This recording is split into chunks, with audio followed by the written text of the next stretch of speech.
Thanks, Obiosika, for your opening comments. I really like all the things that you've said, and I particularly picked the statement about your role is to project, promote, and protect the cultural heritage of our country. Definitely.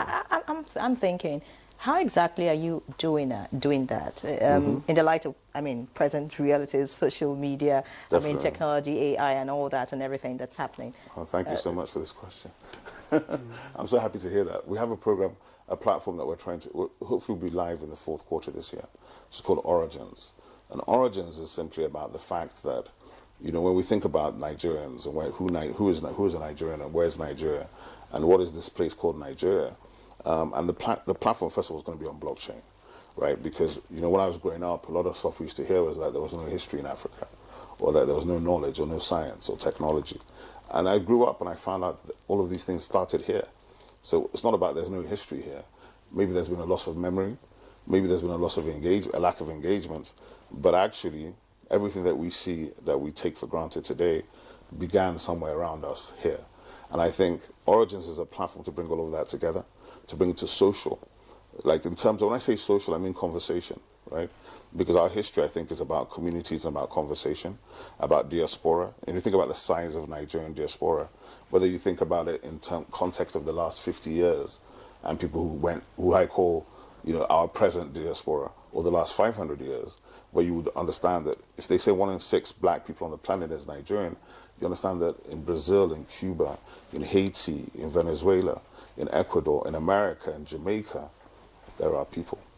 So when we started fumbling at athletics, for example, Usain Bolt became Nigerian to me because he's Jamaican. So I know that the high school where they run the track and field in Jamaica is called Calabar High School, right? I think that there's so much strength with us building in the black world at this point in time. And Nigeria has a unique position, a unique responsibility.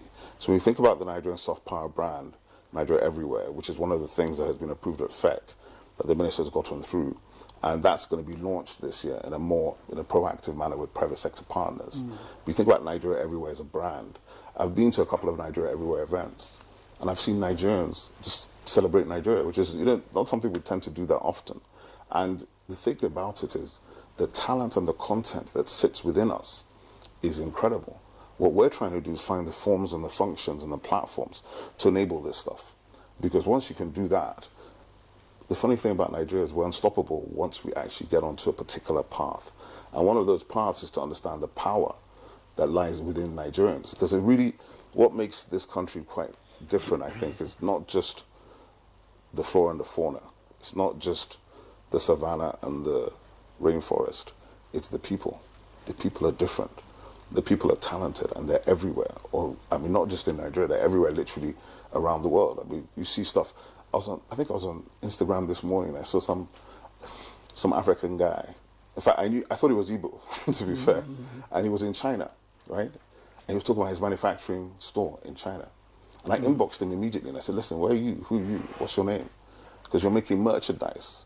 We want to productivize this economy. There's no reason why you can't find all the Nollywood films that come out. Where's the product? Where's the merchandise, right? Afrobeats, where's the product? Where's the merchandise? We produce so many things. So many people went to so many schools, right? Unilag, whatever. You've seen Harvard Athletic. You've seen Yale Athletic. Your school, I think Unilag probably has 5 million alumni. What are they doing? We're not actually activating our internal markets. And that, I think, is one of my personal obsessions. Is one of the things that we're really beginning to try to do, to see how you can connect disconnected markets. Because a lot of the stuff that you might think, we have to do heavy lifting, is more internal than external. And our domestic market is what everybody's actually targeting.